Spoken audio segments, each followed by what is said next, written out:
I was in or near Glen Rose, Texas, stopped for some barbecue in this place right here. It was very good, and found something pretty surprising. A fantastic collection of newspapers from the wake of the JFK assassination.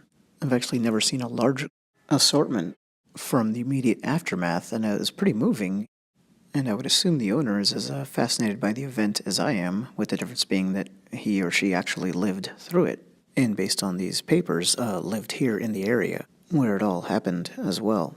A great quotation from this one here regarding Kennedy was, "Our destiny was in his hands, the destiny of the free world was in his hands." All the different articles being shown make kind of a collage, and there's several things going on at once because they're talking about OBJ and his background, the new president.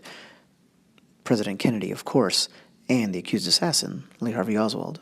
In fact, all three of those are happening just on this page, along with one of the most iconic pictures of all time. And here's that picture, the exact instant of the fatal headshot, and you can see Kennedy getting slammed back towards our vantage point. Or so it appears to many, myself included. Jacqueline Kennedy's grief is just palpable in this picture here. So you can see kind of the dizzying array of information people were trying to take in. There's another historic photo. There's more information about Lee Harvey Oswald. Look at this shot of Eisenhower conferring with Johnson. An amazing image in its own right, and it's that kind of thing that I saw in this collection that was neat. There's the really famous photographs, but then there's these other great ones. For instance, there's the swearing in of the new president on the left, right on the airplane taking off from Dallas Love Field Airport.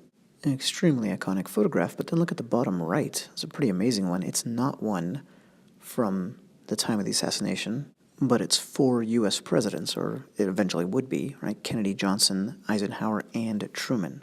Just think how much history, U.S. history, was lived by those 4 men right there.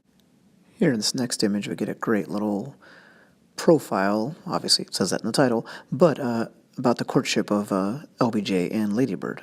They went to her father to ask for permission. He was a man who was powerful in body and manner, and who reigned like a country lord. So I love the old flowery language there. Seems like something more out of a 19th century incident. And this is a little bit more of what we talked about before. You have the new president addressing Congress, JFK's iconic rocking chair, Fidel Castro, Lee Harvey Oswald, and a tribute to JFK all on one page. Here's a little bit of information on Texas Democrat kind of infighting right as JFK was arriving in their state. You have details from the beginning of the day in Fort Worth regarding the first couple. It's a nice sentence there. You couldn't be with them and not like them.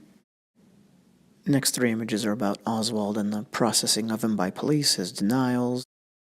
He's the most mysterious figure in this whole drama. The show Frontline had an episode, a multi-hour episode, called just Who Was Lee Harvey Oswald? And it's not about trying to figure him out as a human being, but just trying to delve into all the open questions about him, the mysterious connections. It was a very sober piece. It kind of takes it right down the middle. It doesn't advocate a pro-lone gunman or pro-conspiracy side. Pretty much every documentary that does is full of flaws. No matter how much respectability they try to cloak themselves in, like the Peter Jennings Beyond Conspiracy one, for example, which a lot of people found persuasive, it was just atrocious. And the same thing happens on the other side, because if you start with a bias, then you're going to be very selective. The absolute worst ones, though, are the ones that pretend to be objective but are really working towards a predetermined judgment. Anyway, back to the articles here. You had statements, of course, from the living presidents, but it's pretty much forgotten that Herbert Hoover was one of them. So you had Ike, Harry Truman, and Herbert Hoover, all quoted there. Governor Connolly was also shot that day. He had at least 4 bullet holes put in him, in fact. And this tells us the first thing he asked about was his wife Nellie upon waking in the hospital, and, she was in the car with him. So you get touching little bits of information like that, along with everything else. Just a really cool collection that somebody has lovingly displayed for decades. Here's the start of that article about Fidel Castro. Of course, there was such an international aspect to this. A lot of people thought it was going to start World War III. President Johnson on the plane was looking out the window, wondering if missiles were going to start falling. Cuba, of course, being at the center of the intrigue. And there's a close-up of the iconic rocking chair, and a very shell-shocked Jacqueline Kennedy. You know, she refused to take off the blood-splattered clothes that she was wearing at the time of the assassination. You'll see that mentioned here. And there it is. Like I said, unexpected and actually kind of a remarkable, not just collection, but display. I hope these get preserved for a really long time. And this was at Hammond's Barbecue in rural Texas. Thanks.